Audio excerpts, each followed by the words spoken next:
Welcome to Point Blank, the podcast where teenagers talk real life, real faith, and real awkwardness, like cringe level real. We're the youth of Stony Point, and we're not here to sugarcoat anything. From school stress to spiritual struggles, from social media to doubting God, we're taking aim at all of it, point blank. Our motto? Don't let anyone look down on you because you're young. That's 1 Timothy 4:12, and yes, we did look that up ourselves. So buckle up, grab a snack, and remember, this podcast might not solve all your problems, but at least you won't be the only one trying to figure it all out. Let's go.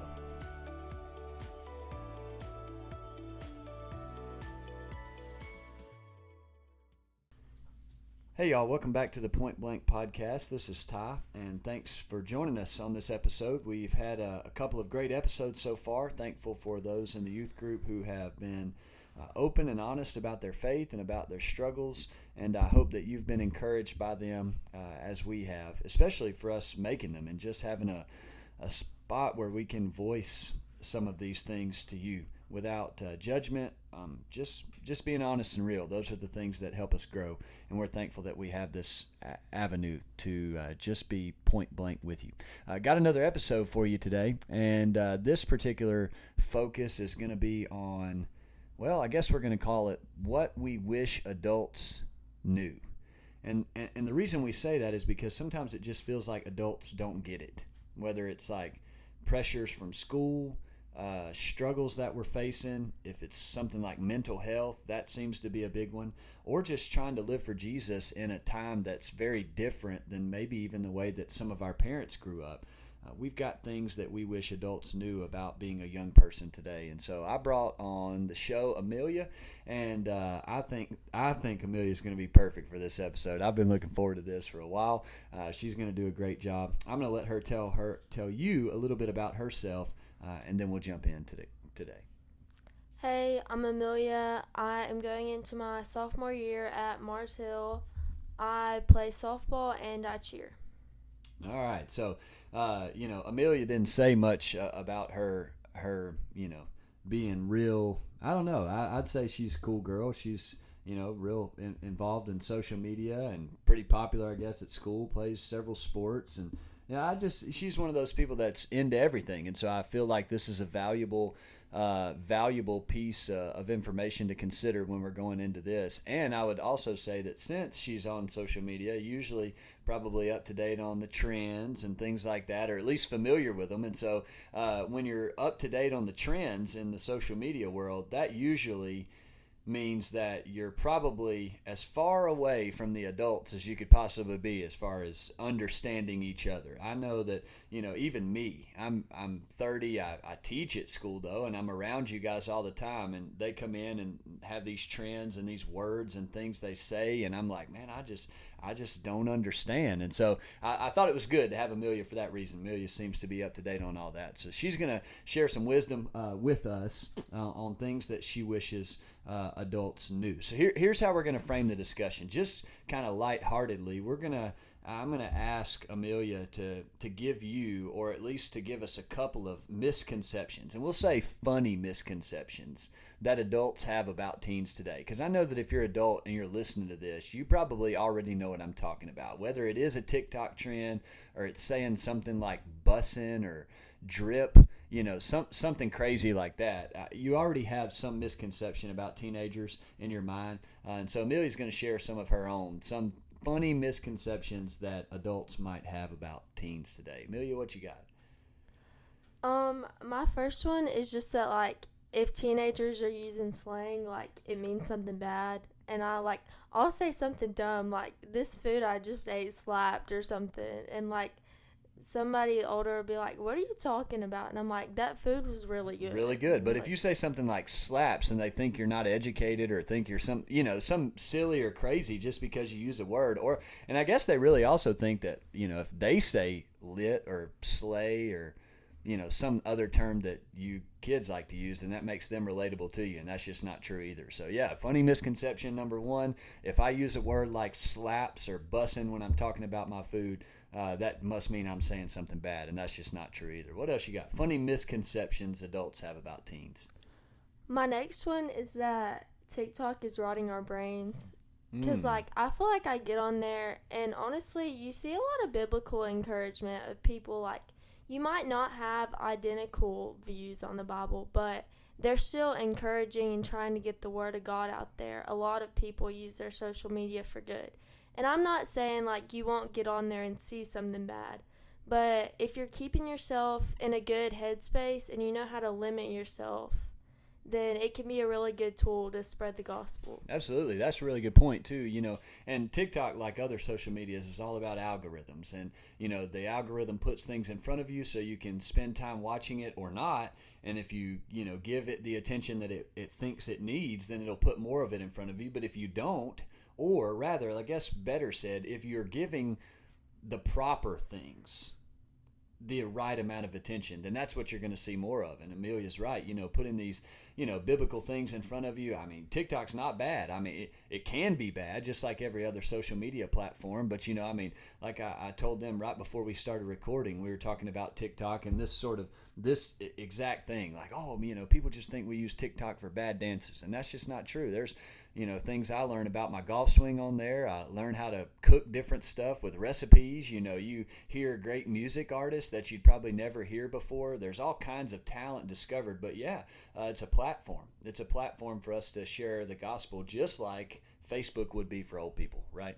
What else? Misconceptions adults have about teens. That's it for you? All right. Well, those are two good ones.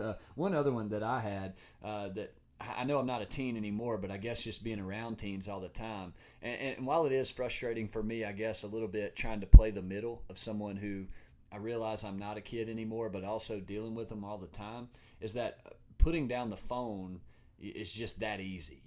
Folks just say, well, just put down them phones and get outside and play. And while I get that, because I was kind of the one, I guess the kid who didn't get an option, Mom would lock the door on us in the summer and make us stay outside, which I don't regret. I love that. But I guess in a world that is so digital, where when they go to school, all of our textbooks are on iPad now. You don't even hardly get physical books anymore. And it's just like that's the world now, that it is so digital. And I'm not saying that kids shouldn't be outside. I'm all for playing in the creek and jumping in the pool and, wiffle ball in the front yard.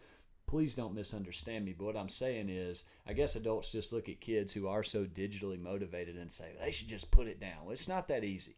In the world that we grew up in. And so maybe some of those are funny misconceptions adults have about teens. But the reason why we wanted to bring those up, I guess, is because it gives way to a bigger issue.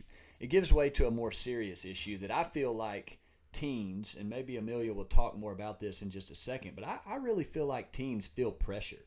Like they feel pressure from adults about how they act and how they live and what they do, because there really are some serious disconnects and there really are some serious misunderstandings between adults and teens. And I'm not saying it's all adults and misunderstanding teens. I do know that there's probably a lot that young people could do to do a better job of understanding adults too. But I guess since we are a teen podcast, it might be good for us to just put it out from our perspective. Amelia, what are some ways that you think adults misunderstand teens? And we're not talking about funny misconceptions anymore. Maybe in your own experience, or maybe things that you've seen in your life or with your friends. What are some ways that you feel like adults really do misunderstand teens today? I feel like a lot of people don't understand that all teenagers aren't the same. So when people go out with your friends, you can see the group of teenage people just as people just because they're going out with their friends, they're automatically doing bad things that the Bible doesn't condone. If you're going out with friends that are Christian and you're not planning to do anything, it can actually make you happier and feel joy. And if you're doing Christian things, that it can bring you closer to God. Yeah, that's a really good point, I guess. And I'm trying to, I guess in my mind, I'm trying to do two things whenever you're mentioning some of these things. I'm trying to think about my relationship with you guys as your youth minister and trying to understand some of these things and relate and better minister to you as a team. But I'm also trying to think of the adult side of it too, and like maybe give practical advice or even just understand in general. Yeah, whenever I think back to like growing up and in high school and stuff, it was just like whenever you saw someone that you knew probably was up to no good. It's just like you just knew them. And you knew that every time you saw them, the first thing in your mind was, well, they're probably just up to no good. And that's what you always thought. And maybe we do over generalize that nowadays. Like adults just always assume that when you see a group of kids that there's no telling what they're up to. And so maybe that's something that we could do a better job of not assuming that when we see a group of teens together that they're just automatically up to no good. And maybe that goes into our life in general, that we do that with other people. It's not just teens, where we just have a tendency sometimes to be overcritical and maybe a little too judgmental and assuming that we know things about other people that we really don't. What else? What other ways do adults misunderstand teens that you have? I also think that, like, if our parents just see us, like, staying in our room all the time, we think that we don't like them anymore, or we think we're too cool to hang out with them. But a lot of times, like, if I've been at school all day and then I've gone to practice, most of the time I just want to go home and sit in my room for a little bit by myself. And I'm not really sitting there alone, like, having my phone, like, I'm probably talking to one of my friends, or like, I'm not just sitting there sad, but sometimes you need a breath, like, Yeah. from your day. I feel like adults, like, need that too. Like, sometimes I'll talk to my mom after school, and she's like, I just need a minute. And I'm like, I do too. Yeah, that's one of literally the first thing I wrote down on mine was, it's not lazy when you're exhausted or burned out. Sometimes we just think if we're not doing something, and adults are like this too, and maybe that's why our schedules are so busy that we don't have time for people or things anymore, because we feel like we have to be going all the time. And if we stop going all the time, then that means we're lazy or we're not making the most of our time. No, it's good to rest and to recoup and to make sure that I'm giving proper attention to my physical body. And so, yeah, it's exhaustion, and not to mention the pressure that kids are under. And maybe adults don't see this all the time, but the pressure that you're under from your peers, and the pressure you're under to succeed in athletics, and the pressure you're under to succeed in academics, and just all of the pressures that sort of creep up on us. And if you're not taking those times to just rest and recover, then sure. Yeah, that's a really good one. Just because you sit in your room at night doesn't mean you hate your parents. I like that one. What else? I think also that, like, we grew up in a different time period, and, like, I feel like then if people were hanging out without you or leaving you out, unless you heard them talk about it, like, there wasn't really social media that you would know. But there's so much pressure because people only post, like, the perfect on social media, them having their fun hangouts with their friends. And if somebody's hanging out without you or leaving you out, you're going to know in 30 seconds. They're going to snap you a picture together. And that just makes you feel so alone. And now, I think, I know people felt left out back then, but you didn't know automatically that something was going on and you're not there. Like, I think about, like, FOMO a lot, which is fear of missing out. For you old people that don't know what FOMO means. And it really is real. Like, if you see somebody doing something, you're going to want to be there having a fun time, because they're only going to post those perfect pictures that look like they're having a blast. That's a really good point, and I don't know that I've ever thought about that before. I guess, it's hard for us to not picture a world. Well, let me back up. It's hard for us to picture a world where there was not social media, because that's just what we know. That's every day of our lives. And so it's hard to picture a place where, you're right, where you don't have every waking moment of someone's life, where, we know what, I might even know what you ate tonight, Amelia, because there's such a thing as what phone eats first. And, people take pictures of their dish of food and post it on their Instagram story. And so it's like you know what's happening in people's lives in an instant because of social media. And maybe the misconception is that you're just too sensitive, or that that you worry too much about what other people are doing. And it's not. Maybe in some ways that could be a negative, but you're right. That's a really good point, that we have access to parts of people's lives because of social media that we probably would not have been aware of before that time came. That's a really good point and a really good observation. You got anything else along that line? Maybe some misconceptions adults have about teens today? I think just general like safety, because I know there were bad people like back then, but you weren't constantly hearing about it on the news. Don't go outside. Somebody just got kidnapped. Don't let your kids go anywhere alone. But like you said, like you just got locked out of the house. Yeah. That sounded harsh, but well, no, I mean that's Mom might not own up to that, but she really did. She locked us outside. Yeah. She told us if we wanted water, drink it out of the hose. But you probably can't do that nowadays. You're right. Yeah. Like I go run in my neighborhood, and like I won't go at night by myself because just of that fear. Like, and I know like things happened back then, but it wasn't so like put out there on social media about like all the bad people in this world and how dangerous it is really just to walk out of your front door. Yeah. And I guess what I'm hearing or what I'm thinking about maybe in some of these, they all kind of revolve around just like, I guess like how life is just put on display nowadays. Like everyone sees everything about everyone because of social media. And it's not that stuff wasn't happening when our parents were kids or, when they were growing up. It's just more visible nowadays. And so maybe when teens are so hyper aware of all of that, it makes us seem like we're fearful or we're, crazy or just, we can't. And maybe that's why we have such a mental dilemma, with so many kids having mental struggles.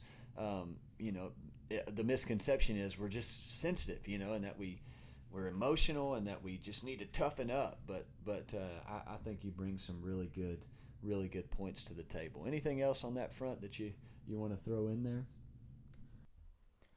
I think I hear a lot about like teenagers' frontal lobe not being developed, and I don't know why, but it just kind of makes me angry sometimes because I feel like the common like thought is, oh, their frontal lobe isn't developed, there's no way they can make any smart decisions, they shouldn't be trusted to do anything important.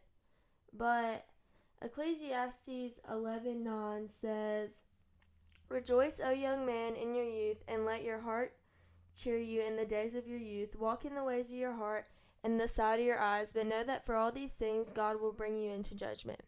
So I think that means you should enjoy your youth. Like, while you're young, have fun with your friends, but know, like, if you're not doing that in a godly way, you're going to be brought to judgment. And I think that, like, right from wrong from a very young age, and you can start to like form good decisions and form your beliefs. And especially when you're teenagers, you can't really lean on your parents' faith anymore. You kind of have to get your own and start to make good decisions for yourself and kind of have to be trusted to make decisions. And like some people are just going to have to watch you fail because you're not going to be perfect in every aspect of life, but it doesn't mean that you shouldn't be trusted at all. Yeah. One of our key verses, and I've tried to mention this at the end of every podcast, 1 Timothy 4, verse 12, where Paul says, "Don't let anyone look down on you because you're young." It's like he was giving Timothy that admonition because he knew Timothy was about to go out and start sharing the gospel with folks without Paul because Paul's nearing the end of his life. And so it's like if Timothy, as a young person and couldn't be trusted, well, then why would God entrust him with this charge to carry out the gospel? Why would Paul give him that charge if it was something about his ability to do that? And I just think that's crazy. Like Joseph, in Genesis 37, when Joseph comes on the scene, the Bible says he was 17. Like that, it's kind of crazy. And maybe there is some scientific, stuff behind it. But I think it's probably far-fetched to say that teens don't have the ability to make a choice for themselves. That's just not entirely true. And so I think you raise a good point. So maybe we transition then into, these are some misconceptions, but then those misconceptions lead to disconnects. Because if I'm a teen and I know that adults view me that way, or if there are these misconceptions about me, well then probably what that causes me to do is want to pull away from those adults. And you see that a lot. You see teens just create space between them and their parents, them and their teachers, them and their coaches, and so on and so forth. Because why would a teen try to confide in and be close to someone that just thinks they're ignorant and emotional and can't make a decision for themselves? So there are serious disconnects. So Amelia, just maybe think with me, I guess, as we talk about these. I know we've kind of discussed several of them, but we've led to these. These were some of the ones that just sort of, I guess, after talking with a few people and teens and taking into consideration everything we've said, I feel like these are kind of the direction that we've gone, right? So here's serious disconnect number one. That is that adults don't realize how often and how much mental health affects teens today, right? Would you agree with that? Any Yes. thoughts to add? Okay, so I moved to Mars Hill coming into my 8th grade year, and I was still living in Decatur, and right now we eventually moved to Muscle Shoals in November, but I was living in Decatur, and I was getting up at like 5 o'clock every day and driving to school. Well, my mom was driving me, but we were going to school, and I was scared. Like, my first day of school, I was terrified because I'd been at a couple of cheer practices in the summer, but I really just didn't know anybody. And I felt so much like anxiety because, like, what if they don't like me? Like, it's hard to be the new person, but especially Mars Hill is such a small school that there was only 60 kids in my grade. So if they get a bad opinion about you, like, most likely everybody's going to have that opinion about you. So I was exhausted because I was getting up at 5 o'clock. And then I was going and I was cheering a football game on a Tuesday night and not getting home till 11 o'clock. I didn't have enough sleep. And I just felt like sad and kind of depressed because I didn't like think I had enough connection to anyone there to really like tell them I wasn't hanging out with anybody because I lived so far away, and everybody at my old school, I wasn't going to hang out with them because I was trying to build new friendships. And it was a really hard time for me because I kind of just like cried on my way to school, like with dread. And I know that sounds like dumb, and I'm really happy now. And it's something that I had to face, and it made me a better person. And I'm honestly like, if the 7th grade me heard me say this, they would be dumbfounded. I'm glad that I moved to Mars Hill because I feel like it's helped me grow as a person and get out of my shell and realize you can't just stay in your circle and you have to learn to go make other friends. But during that time, I was so socially anxious, and they were like, why don't you just go talk to people? And it's hard because I've heard people make your opinion to you in like the first 7 seconds or something. And I was honestly just terrified.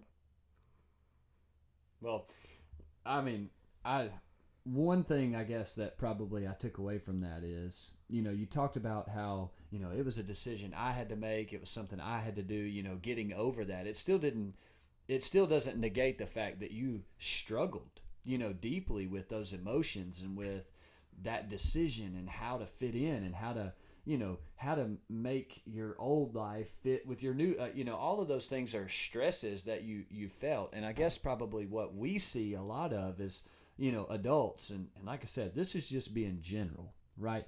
But generally what adults say to kids nowadays, just get over it, just go talk to somebody. Well, it's not that easy. And so they downplay some of these emotions. And I guess with the stresses of social interactions, mainly because all of us are so social media driven that we don't know how to interact socially anymore. Maybe that's on us too.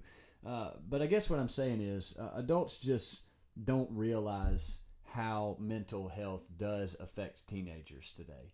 And I think Amelia's story is a really good example of that. Here's another one that I'm just brainstorming, taking away from some of our discussion, and that was that serious disconnect between adults and teens.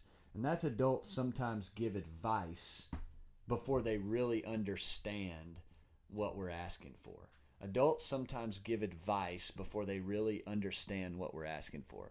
Earlier in the episode, Amelia mentioned something about how life was for adults then versus how it is now. And I mean, we don't have to, get into a great big discussion to discern the difference. I could ask Amelia, what's a Rolodex, and she's looking at me crazy right now asking her what that is, or do you know what the yellow pages are?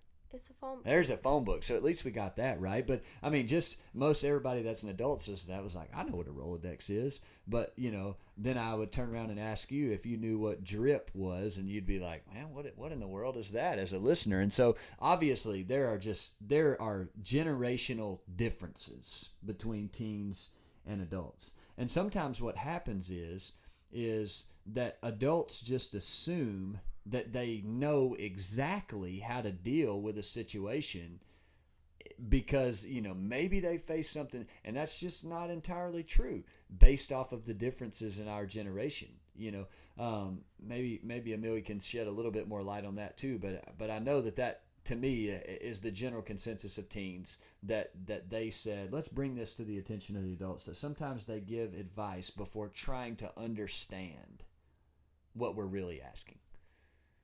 This is kind of just me. I think this is a me thing, but sometimes, like, when I've had a bad day and I just want to, like, tell somebody my problems, sometimes the first thing I don't want is advice. And I just want somebody to sit there and listen to me for a minute and, like, validate my problems.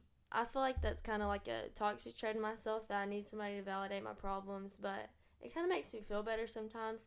And I want advice, just not right in the moment when I'm so, like, angry or sad or stressed. So there you have it from a teenager herself. Maybe the answer is, let's all do a better job of just listening to somebody in need. Here's the last one, then we'll bring our thoughts to a close. What are some serious disconnects between adults and teens? And that's the lack of trust in teens' ability to lead, serve, and to share real thoughts. Amelia gave some deep scientific knowledge about that frontal lobe just a minute ago, but one of the things she was saying was, hey, people feel like we just don't have ideas on our own, or that we can't do this or we can't do that, and that's just not true. Actually, later in the season, we're going to have an episode about the phrase, the teens are the church of tomorrow, and that's just not true, right? That teens are the church of today, and that's, I think, all been really summed up in our episode today. Listen, we could talk for days. I mean, we still have so much stuff that we had even planned on talking about that we haven't even really gotten to. But we made a pledge to not keep you over 30 minutes, so we won't do that. But I do want you to know that we really just want to encourage, to build up, whether it's a teen listening to this. I hope that you'll relate to something that Amelia said, and if you do and need someone to talk to, that any of us here at Point Blank, we're glad to help in any way we can. And if you're an adult listening to this and you think, well, they're wrong and they have misconceptions about adults, maybe you can contact us and we'll have you on the show, and we'll have an episode called what things adults wish teens knew. That would be a great thing too. Thanks for joining us on the Point Blank podcast, and we hope to see you again soon.